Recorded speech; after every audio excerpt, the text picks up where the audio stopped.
and welcome to Mirador Television.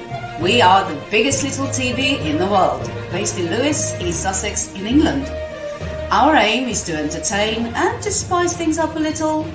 We will also keep an eye on the local politics, because let's face it, someone has to.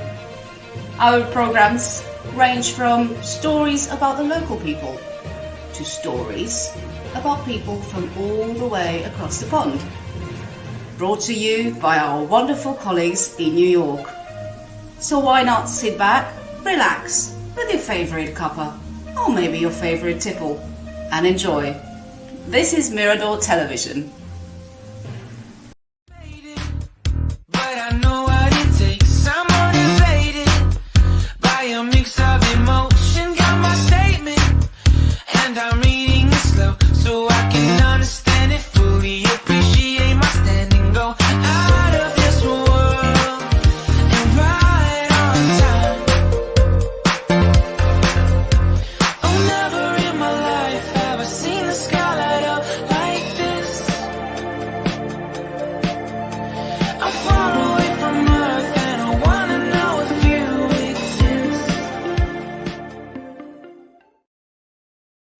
Well, I suppose I'm awake.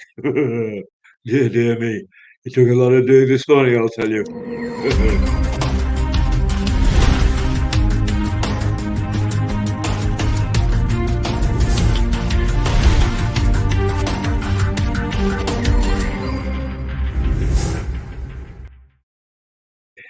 Well, this is Mirador Television. I'll have those little gaps where I can peer through. I have no idea why they appear.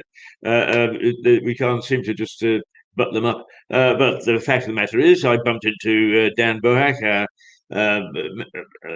man who looks after the computers yesterday. I said, Dan, everything's slowed down. It needs your attention. Right, he said, the moment the lockdown is through, I'll be in through the front door and he'll fix all these little anomalies. You just have to put up with them for a little while longer because I'm quite incapable of doing. I'm quite incapable of doing anything really during this lockdown period, except sit here and make silly comments. But why not? Because dear old Piers Morgan, who is the terror, the scourge of the establishment, has walked off set because a weather girl, of all things, is criticised what he was doing. The fact of the matter is journalism is in as bad a state as the establishment, and the establishment is in a pretty poor state. But let's take a look at what's rocking our world at the moment, because, of course, the headline story is still. Well, actually, the headline story isn't still Meghan and Harry. In fact, a police officer has been arrested over the disappearance of Sarah Everard, a 33-year-old who disappeared. I think it was Clapham Common. She started to walk in Clapham Common a week ago and hasn't been seen since. And although the evidence is skimpy at the moment, they have arrested some people in connection with her disappearance. And if it is a policeman involved, that's frightening, isn't it? That's where we actually turn to for help in times of trouble. But let's wait and see what how the story plays out. Basically, mustn't jump to conclusions. The Queen is saddened by Meghan's claim of race discrimination. Just because there are one or two people who I got a little bit of dressed in a hurry this morning. A little bit of racism or any other sort of ism. And there are tons of isms around in our society. You don't tar everybody with the same brush. I don't understand why people are getting excited. I've never ever seen wherever else you may think about the Queen. I have never ever seen any suggestion whatsoever that there's any overt racism anyway in the royal family. Far more in sort of small towns spread across the UK, and certainly far more in other countries, which we take today as democracies and civilized and so on and so forth. I get a bit upset about all this. I think it's a flim flam. It's all a bunch of nonsense. And the fact that everybody pays attention to it, perhaps, is my own profession, journalism, needs to take a look at itself. what it's doing. Yeah, okay. Piers Morgan is he's a loudmouth. So am I, the mouth that roars. We need loudmouths amongst the media. We need loudmouths, and for one of his colleagues and to attack him publicly is quite outrageous. Yes, we all disagree behind the scenes. Gosh, I've had my rows with colleagues whom I admired, and so on. And we have differences of opinion. Of course, we have differences of opinion. Journalists aren't, oh, well, we're right down the middle and therefore we have no opinions about things. First of all, it's very rare that we're right down the middle. We have some leanings one way or another, and so do our bosses and our owners. And we're also not not very shy coming forward to express an opinion. And the whole of British media, English media, started with that sort of bias in its history of English journalism. And now I'm going to forget his name, the chap that does the Sunday morning program. He's a very, very good writer, by the way. He writes some very good practical historical stuff, but he did the history of journalism. And he pointed out the British journalism really started with pamphleteers who were simply anti-monarchists. And they would hammer up their pamphlets on a doorpost, and then they would roar away as fast as they could, because if they got caught, the king simply lopped off their heads. So, all this nonsense about, oh, well, journalism has got to be right down the middle. Well, it should be, but it's not going to be, and let's not fool ourselves. Okay, so the Queen is in the middle of a row. I've got my own thoughts about that, which I'll pass on to you if you're still listening in a little while, which I think is quite important. Mick Simons is with us this morning. Good morning, Mick. For those of you who don't know, and of course there are people who are watching us at the North Pole and Patagonia and so on this program, but those who are primarily aimed at Lewis is Mick Simons runs Lewis Press on Facebook.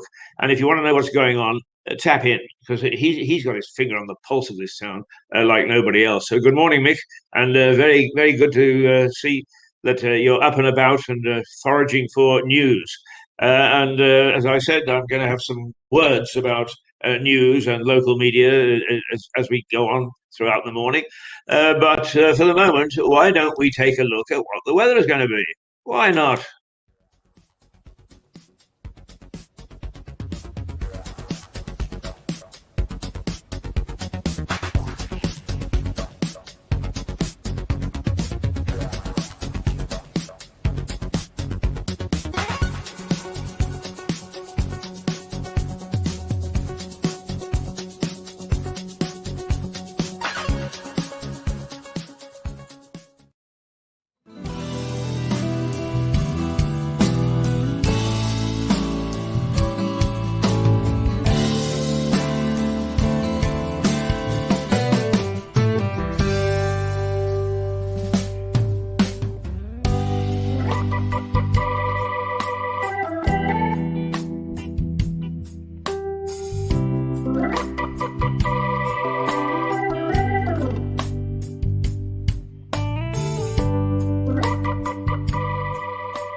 Well, you see, just shows you how accurate, because that was put together on the forecast very, very early this morning, long before most of you were even thinking about getting up, let alone getting up.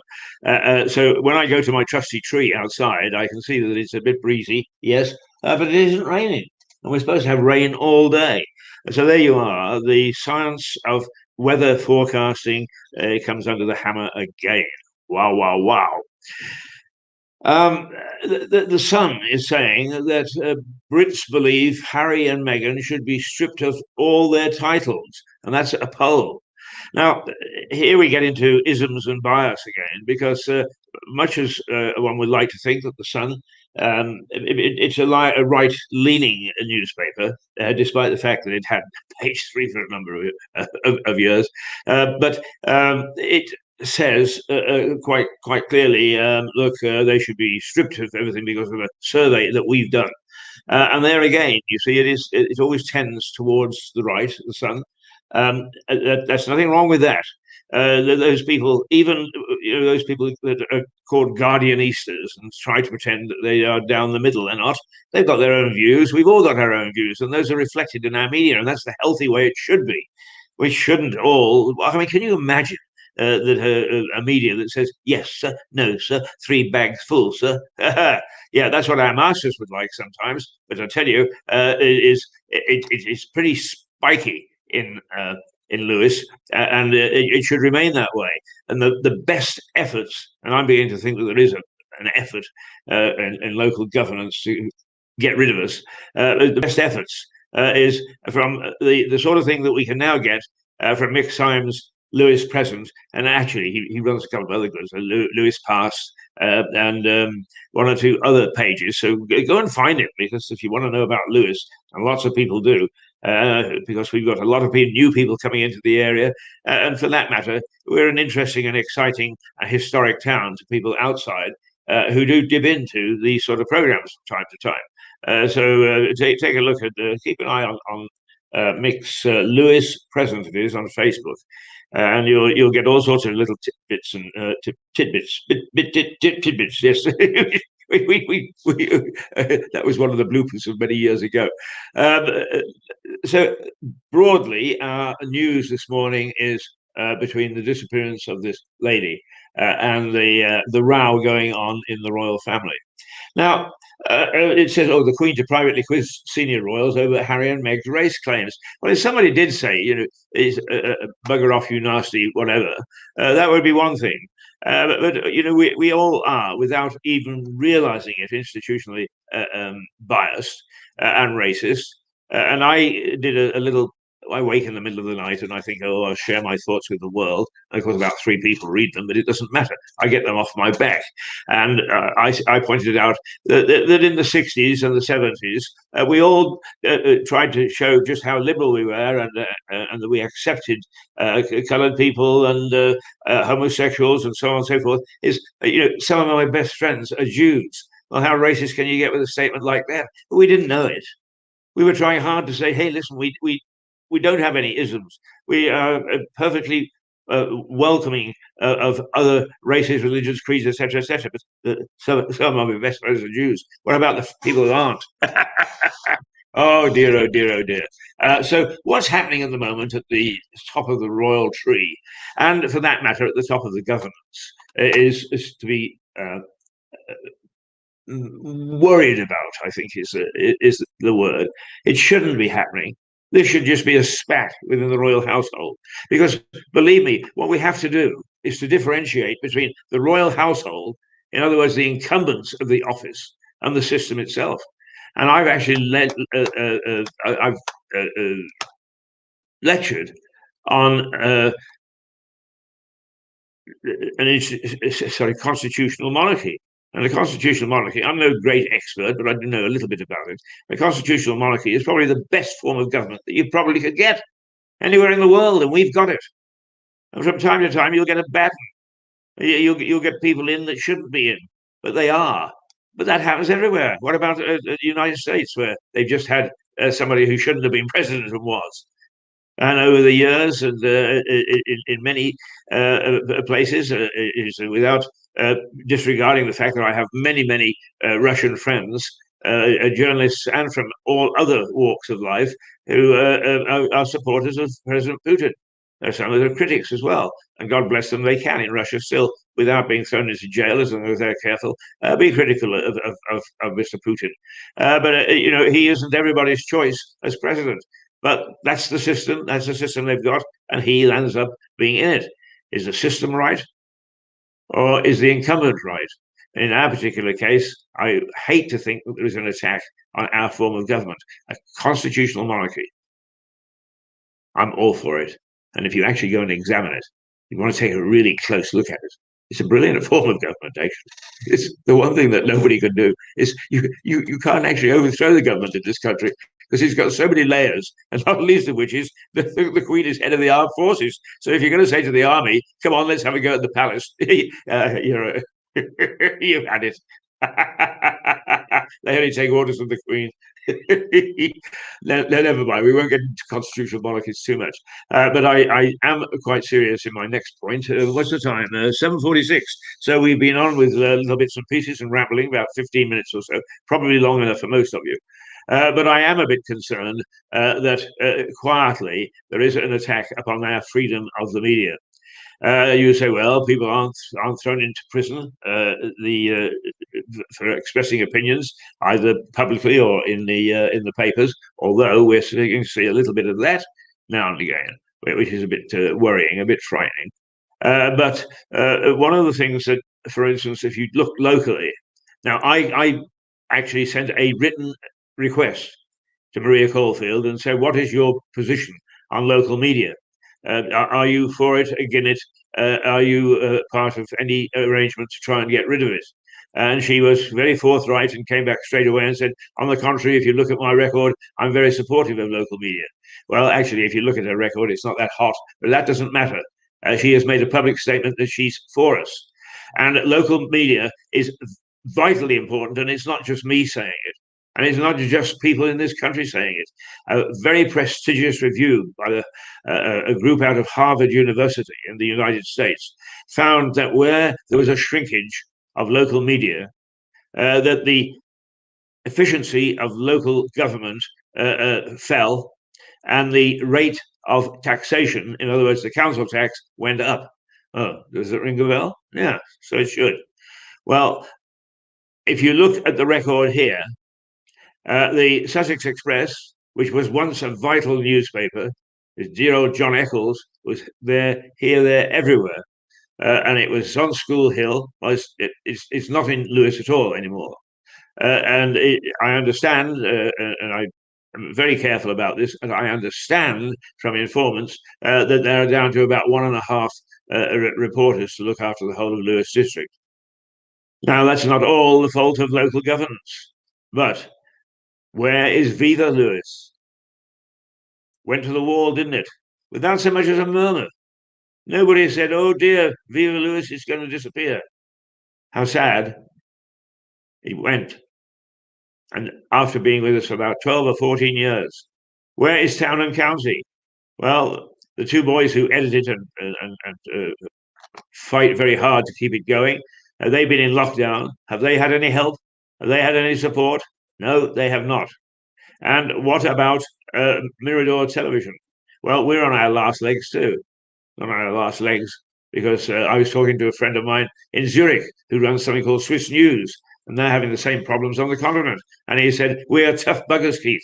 We never give in. They will never get rid of us. We are always going to be the voice, large or small, to try and pinprick the establishment and make sure that they stay straight and narrow. And he should know, because he was doing work on FIFA at the height of the scandal there. So you see, we do need our modest local media, and we need what's being done on Facebook.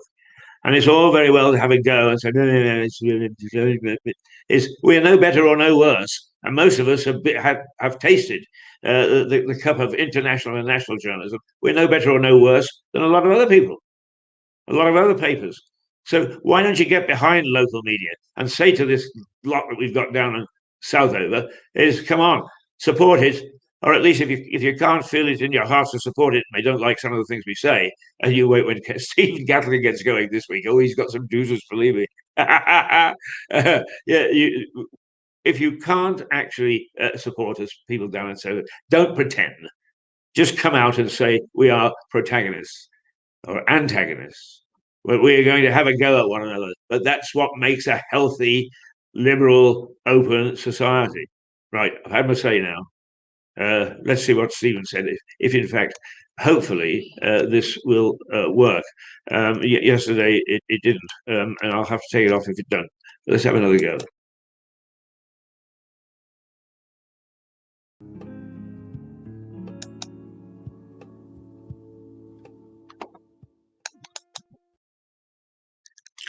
Good morning. A few weeks ago, I wrote to Freedom of Information at Lewes District Council asking why the returns for the council run two charities, the Mountfield Pleasure Ground Trust and the Stanley Turner Ground, were over a year late. And I did get a reply from Freedom of Information telling me it was because the new officer had not been shown how to do it by the officer who left. Except the new officer is supposed to have been someone fully experienced as a financial controller.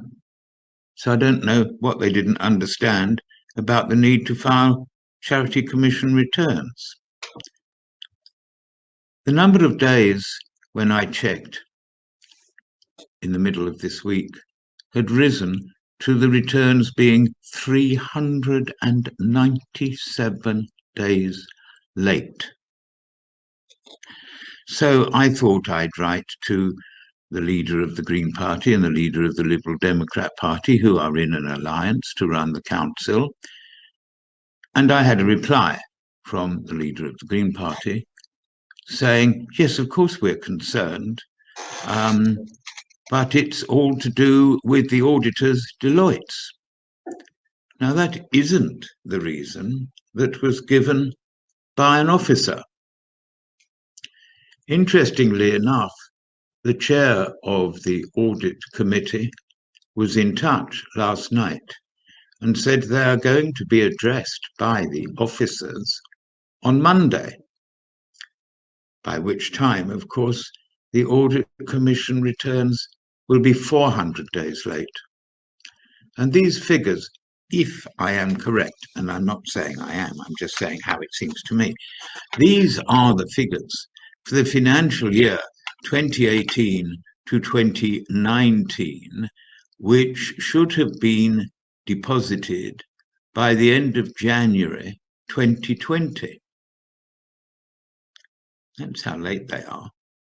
But then one has to wonder about the figures for the financial year 2019 to 2020, which should have been deposited with the Charity Commission by the end of January this year. So those are already late. What on earth will the officers give as the reason to the members? Possibly another third reason. But why is this happening? Why is there an indication of so much ineptitude, with the members not really being updated until the matter is 400 days late? I don't understand, and I don't suppose I ever will. I've asked if the report to the members will be made public. I don't see why it shouldn't be, because it concerns public money. And I've asked to be advised when this report is available. Then we will get version 3 of the story.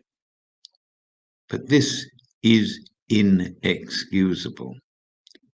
And it will be difficult to have a believable answer, I think. I may have mentioned to you some weeks ago that I had a rather alarming letter about housing benefit. And they have written to me, have the benefit department, and I asked them why the letters are not signed. Why is there no name at the bottom of the person who sent them out or to whom one may make complaint? And the answer came back, well, we don't sign letters from the benefits department, as though they are saying, we don't want anyone to be named to take responsibility for this. Someone must take responsibility. And if there is no officer named, then one assumes the blame lies with the chief executive. Interestingly enough, the Sussex Express has picked up the benefit story this week, and they have highlighted in print, which I didn't do on air, some errors in the letter. And if you will excuse me just reading a bit, what the letter said is while we strive to ensure that incorrect information are sent to customers, sometimes this does happen. So how could they send it out without correcting it? What they have said is that we try to make sure we send incorrect information. I don't believe it. Then they say this will affect, E-F-F-E-C-T, instead of affect, A-F-F-E-C-T, a small number of cases, and they are saying that I am the only one who had this letter. It has to be absolute twaddle, doesn't it? Here we go. Here we are. There must be 1,000 people involved in this false information. And you would expect in the normal case of things, 40 or 50 people to have complained. They haven't told me how many wrong letters went out.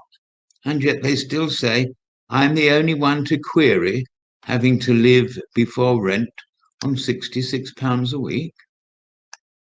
Isn't that odd? I don't think they're in touch with the situation. But there we are. We'll see what happens Monday.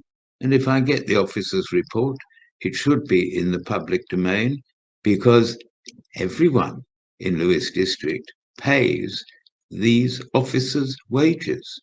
Surely we're entitled to know what we get for our money. That's it for now. Not much, but something to think about over the weekend. Have a good time. Well, Stephen has come up with even more stuff, and we'll be filing another report tomorrow on that issue. Basically, is Lewis District Council in one particular area isn't paying its tax. Now, they can do it, we can do it. And since they actually send out letters if you don't pay your tax and threaten you with court or proceedings, all sorts of things. Mick, I'm glad that you're staying with us. Mick Symes says, well, at least the being a loudmouth, Keith, you and Pierce, if Pierce is off the screen for a little while, you can fill the gap. I doubt it. I don't think I've got a big enough congregation for that, but nonetheless, I can yell and scream just as well as he can. God bless him.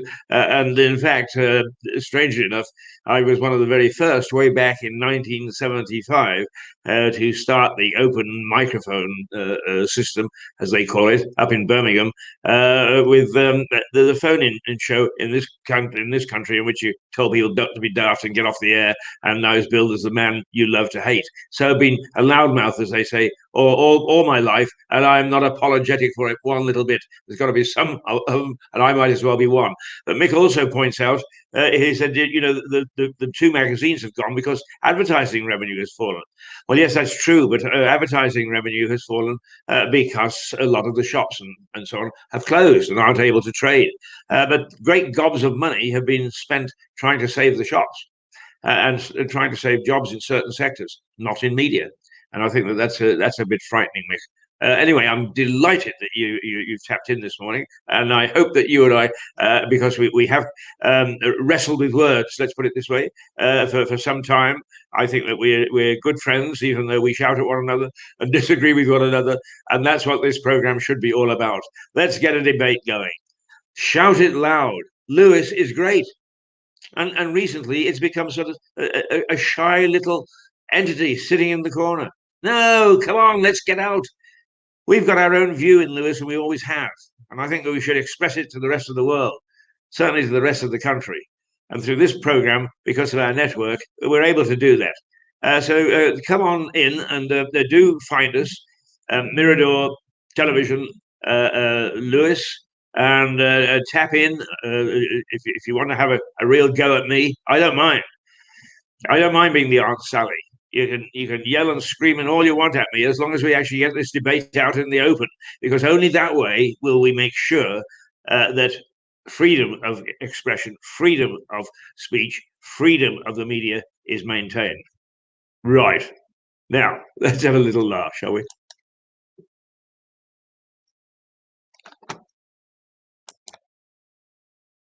It's okay. Come a little closer. I'm going to stay over here by Joni. Do they know each?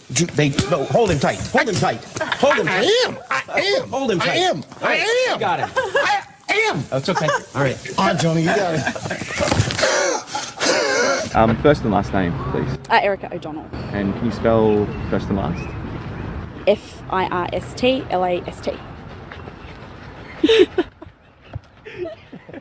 I meant your first and last name. Well, the sign says that it's 4 quarters for an hour, but a quarter only gets you 15 minutes. Yeah. So if my math is correct, that's not an hour. That's not an hour. Not an but hour. It is. And also A quarter, 15 minutes? Welcome back to Fox 2 News at 9 a.m. Time once again to get you caught up on your news headlines. For that, the Hamburglar.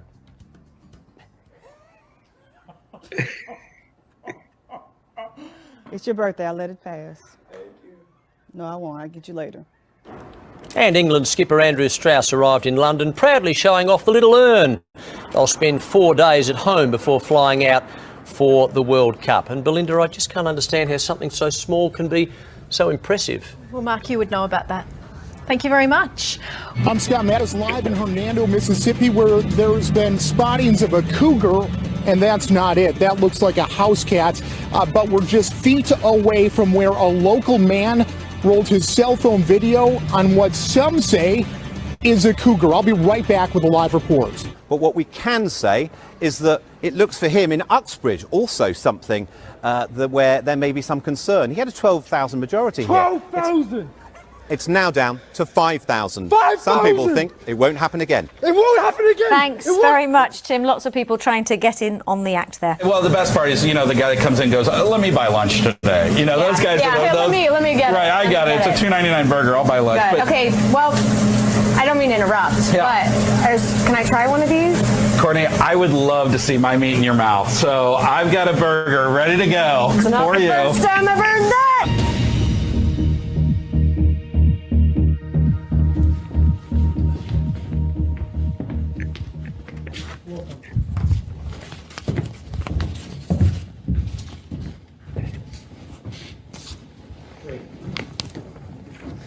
Hello and welcome. Also on, Chef, was Constance Landry. She says she's lived here her entire life, almost 80 years, been through just about everything. Ain't no 80 years old. Well, just about. I'm sorry, Miss Constance. 76 to be exact. No, 75. 75. Are you coming back to New Orleans and New Orleans East? Is the elephant heavy? I'm coming back, baby. The roads in Susquehanna County have people fed up. PennDOT held a forum tonight for residents to explain what's next. Fox 56's Victoria Halicard joins us live in Montrose to explain how much longer drivers have to wait. Victoria.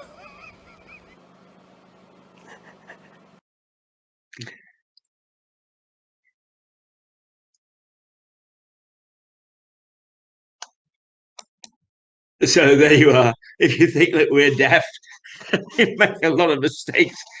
It's all over. All over. It's 4 minutes past 8 British summertime. It's supposed to rain all day. I'm looking at the rooftops, which are and at the tree. Certainly the breeze is there, the clouds are there, but the rain hasn't arrived yet, and it was supposed to start at 5 o'clock this morning. It wasn't when I came out to come to the studio, but there we are. And hopefully the rain will hold off. It's not the nicest day, and it's not terribly good in terms of what should we say, the rest of the weather. I think perhaps I will hand over to the experts, even though they got it a bit wrong. Shan't I? Shall I? Yes. Okay.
You know, that little laughing cavalier at the end there, he's actually just a distorted version of somebody we call Sir Genry. And Sir Genry is the logo of Mirador Television.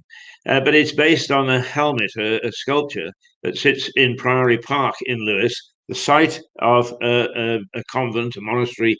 A convent is for the ladies' nuns, isn't it? A monastery, a priory, from 1068 until 1530 something, when that Vandal Henry VIII had it pulled down. But it's the site is there. The ruins, such as are left, because the good burghers of Lewes nicked all the decent bricks over the years, over the centuries. But it is a great place to go. And that helmet actually recalls the Battle of Lewes of 1264, which most historians agree sparked, or was the first spark of real democratic process in England. Not the sort of democratic process that we would understand today. What it was is really the formation, early formation of the House of Lords. The peasants certainly didn't get a look in. But nonetheless, it just shows that some small sparks can start. And this one started just down the road from where I'm sitting now in the Priory. And that little fellow who giggles at the end, gives a hideous laugh, is a version of the sculpture, which in itself is worthwhile going to see. I mean, it's very impressive, very impressive. The medieval history that surrounds Lewes is quite remarkable. Now, often, if you are a loudmouth, or the mouth that roared, you can be accused of forgetting that there is fun in life. And of course, there's got to be fun in life. There's got to be some light, you might say. All you've got to do is open your mouth, and then we realise what fun is, or at least if not idiocy. But the very Stephen Catlin, who just gave us a very insider look of what's happening at Lewes District Council and asking questions on just one small tax issue, is he also does a lot of other things quietly in the background. And one of them is the secret garden. And it's a beautiful little plot of land.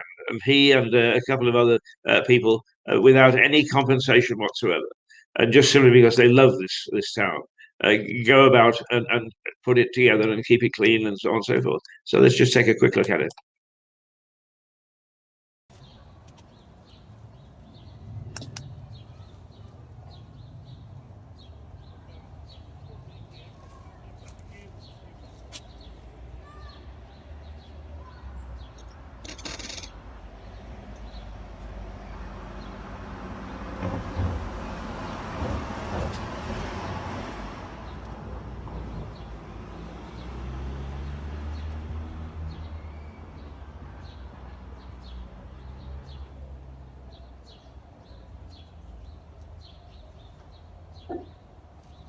Hello, here we are at what was Pinwell Lane.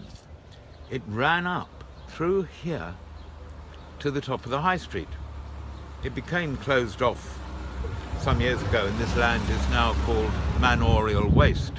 And we have to thank Every, the great Lewes ironmaster, for bringing the gateway from the Grey Friars Franciscan Priory here. This is the only bit that remains.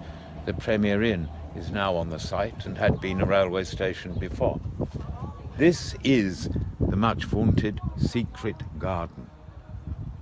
Until just a few years ago, it was covered in weeds, brambles, and goodness knows what else. I suggested to the Friends of Lewes that it would be better, considering its location behind this ancient gateway, if we could cultivate it a bit.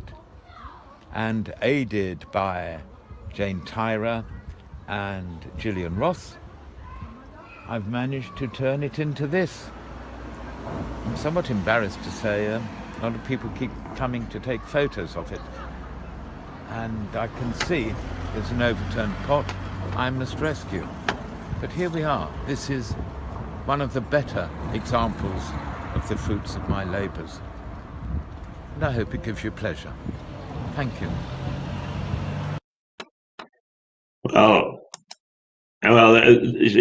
Stephen busies himself away, and if better times are on the way, and I think that they may be, you're walking up for us. Walk, what? Chew, chew, chew, chew. No, it's not raining yet. I didn't get wet on the way in, but do be careful because it's going to a little later in the day.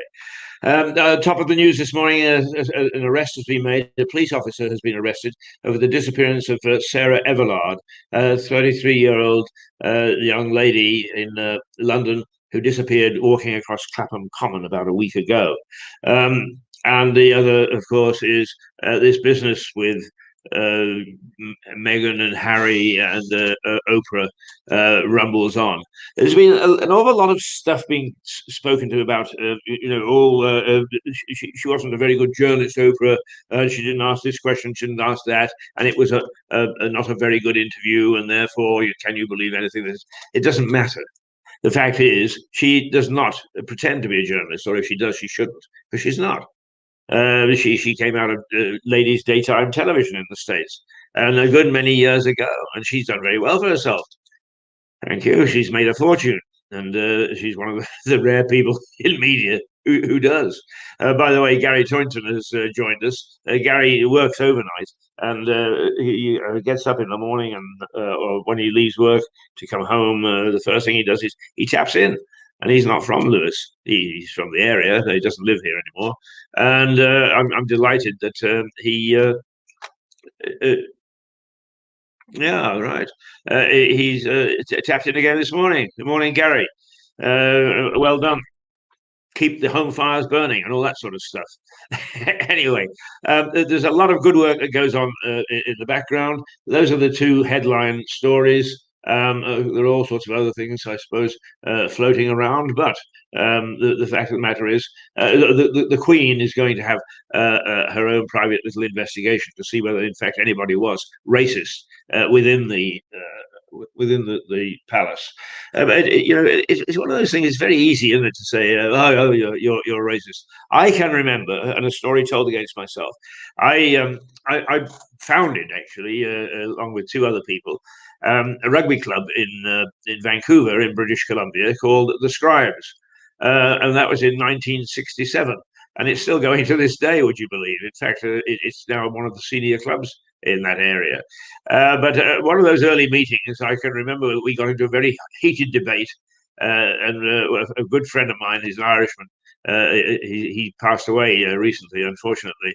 He was a great debater as well. And I can remember that I seemed to be getting on top in this debate, which was very rare against David Abbott, because he was a very, very good talker, being an Irishman, so he would be. There you are. Do you want to buy us? There you go. Oh, Irishmen are good talkers. So he turned around to me and he used a good old trick, and he said, well, you wouldn't remember, Keith, because last week you were drunk. And of course, the first thing that happened was I had to think twice. Was I drunk? Was I actually trying to recall something that was not to be recalled accurately because I'd had too much to drink? And it's a good old trick that is pulled in debate. Oh well, they're racist. Somebody questioned the color of my child. It's a good thing to use. I'm not saying that if in fact it's true, and the Queen is looking at it and saying, "Okay, let me take a look at this and see whether it is true or not," that it's naughty and need to be eradicated. But by the same token, it's very easy to throw an accusation, and if you don't give any more details than that, very difficult to either prove or disprove. And the trouble with those sort of rumors is that they float and they float, and they get a condition of their own, so that when they come back to us, it's as if it's fact and not something that's being looked at and queried. Right, okay, we're 8:15. We've been going for 3/4 of an hour this morning, non-stop, and I'm really very pleased that there is so much floating around for us to be able to look at and take a look at. And now a couple of other things that I wanted us to do. We just looked at the bloopers, but what do people look at when they're not watching us? What is your next door neighbor looking at on the television or on the video on the computer? Well, here are from this month, from March, examples of the viral blogs and posts and so on, the things that have gone around the world with millions looking at them, and see how turned on you get by it.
Well, there you are. That's what your next door neighbor is watching.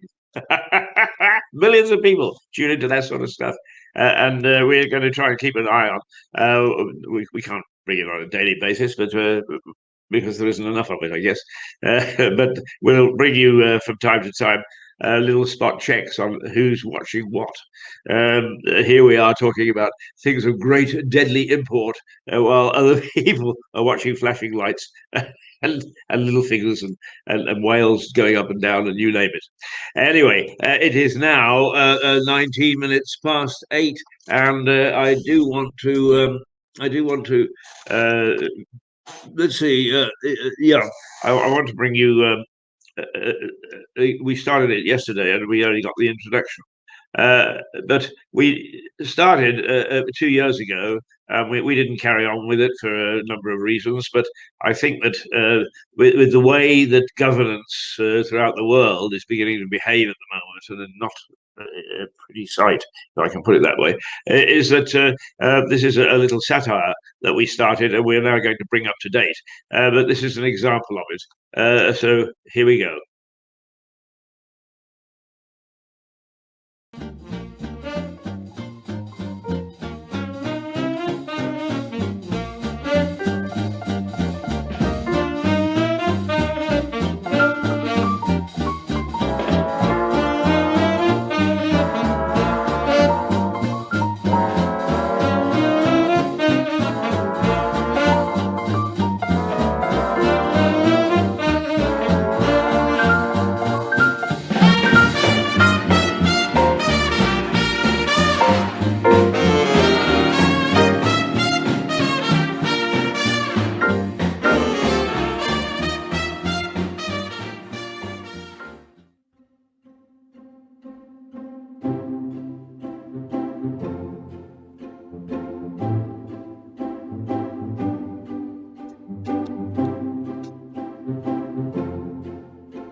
Well, there we are. A day in the life, or a life in the day of the Lewis consul, not council, consul. And we'll be bringing you little episodes of that from time to time, depending on how well they behave themselves down there. It's nothing like a good giggle and laugh at somebody else's expense. Well, enough people have a giggle and laugh at our expense, and believe me, when I say expense, is I thought that there was a breakthrough. I really thought that this council had got some people on board that were trying hard to help those of us who were what I would call it disenfranchised. Is the last 4 days, that is the 3 days of this week and last Friday, is everything's gone unanswered. And Stephen is finding the same thing, or at least when he gets an answer, he's getting it from somebody who doesn't know what they're talking about. Nothing has changed. I'm sorry to say. We have made the offer to bring people on, but we haven't followed it very vigorously. So we are going to give the chance, give the invitation to a chance, both to the MP, to the leader of LDC, to the mayor, to the head of the Chamber of Commerce, and the chief constable, or chief constable spokesperson, to come on beginning of April regularly and let us know what's going on. And they won't be greeted with a Piers Morgan type attack, but we won't actually pull our punches either. But we'll also give them the opportunity to state their case, and you can be the judge and jury. Are they doing a good job, aren't they? Now, we'll make a little bet, shall we? We're not supposed to bet on this program. Well, why not? Nobody said we can't, but a little bet. What do you want to bet that out of the invitation to those 5 people is that we get 3 turndowns? But that's okay, because what that means is if they're not prepared to come on, is what we'll do is we'll simply state situations as we see them. And if there is no rebuttal, then you can take it that they're keeping their heads down because there's an element of truth in them. But we've got to stir things up. I'm a little worried that there are people who with plenty of money now who are behaving as if we're going to go back to the bad old days, if you like, or the good old days, whichever way you look at it, pre-lockdown. Well, we're not. Things are changing. People's attitudes are changing. Tolerances have been worn thin. So if you're not careful, you can get sucked up into thinking that life is going to return to the way it was, good, bad, or indifferent. It's not. There are changes in the wind, and you can start to see some of them already. So do be careful when you start to plan ahead the strategy for your own life, strategy for your own home. I don't have too much problem with the strategy of the rest of my life. Somebody said, Keith, the trouble is that an old bugger like you that gets on everybody's skin is likely to last to be 100. And then some good guy who's working hard for his community dies at 40. Well, that's the way of life. It isn't terribly just, but it's the way that it does happen. So please start to think change is in the air. Change is going to make a difference to the way that we all live. So don't think that it's all going to go back to the way it was, because you can get your fingers burned if you do. All right, enough sermonizing. No, not enough. We love sermonizing on this program. We're great sermonizers. It's 26 minutes past 8. So just 4 minutes to go before we end. And just a reminder that Piers Morgan has quit Good Morning Britain. And he's been very, very outspoken about Meghan and Harry, as indeed he is about a lot of things. That's his trademark. Some weather girl decided she didn't like what he said and said publicly on the program, on the air, I don't like what you said and I think it's dreadful and we've got to look after the royal family. I'm not anti-royalist. Believe me, I'm not anti-royalist. I am not. I believe in the structure that we've got, actually. I believe in the constitutional monarchy. Sometimes, though, the incumbents step out of line. That's the point, the incumbents. If we get somebody who doesn't know how to handle things, then you have to be very critical. But anyway, Pierce took umbrage when the owners of Good Morning Britain tried to make him apologise to this lady and apologise on air for what he'd said. And he said, "Not on your Nelly. I am going to stand by whatever it is that I've said. I am going to stand by my beliefs and where I stood on this issue."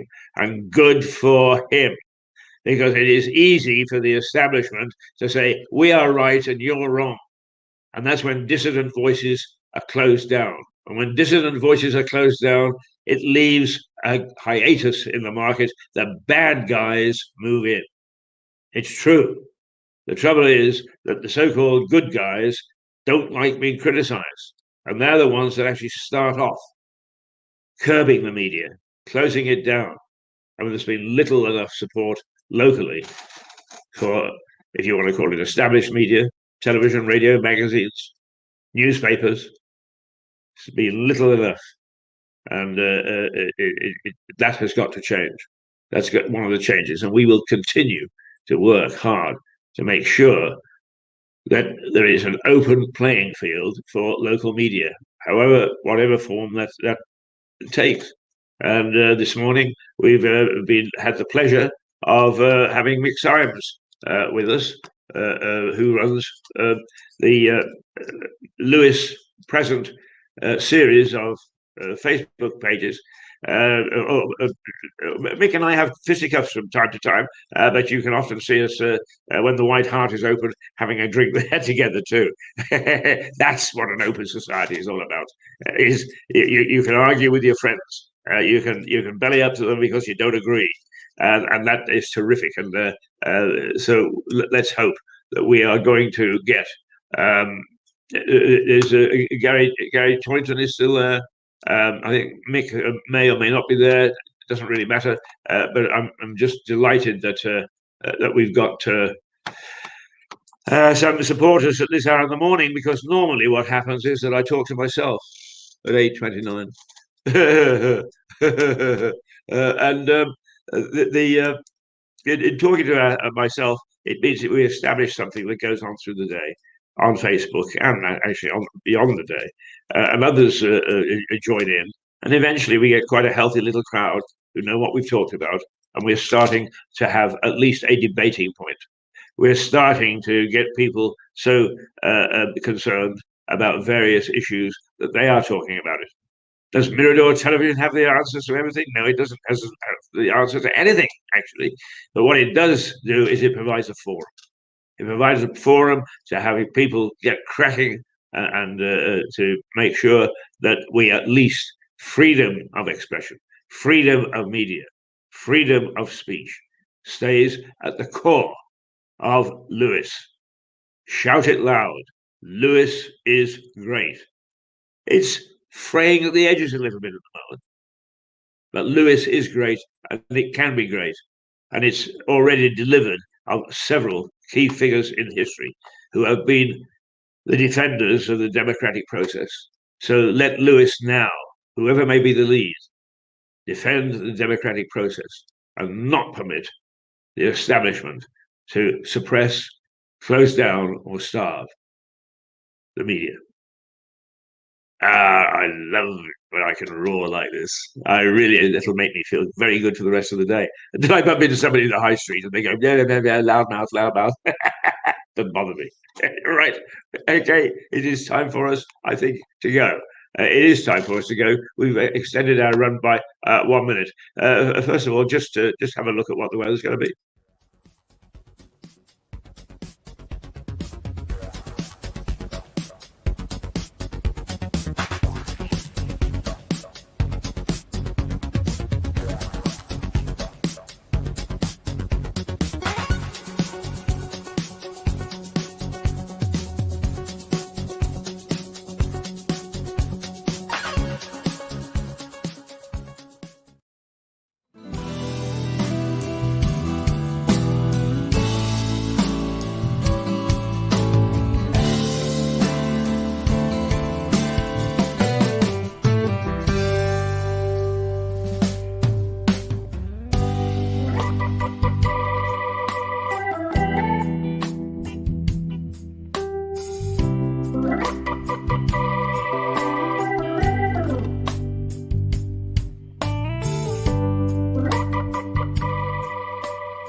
Toodle pip. Good morning. See you tomorrow.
Toodle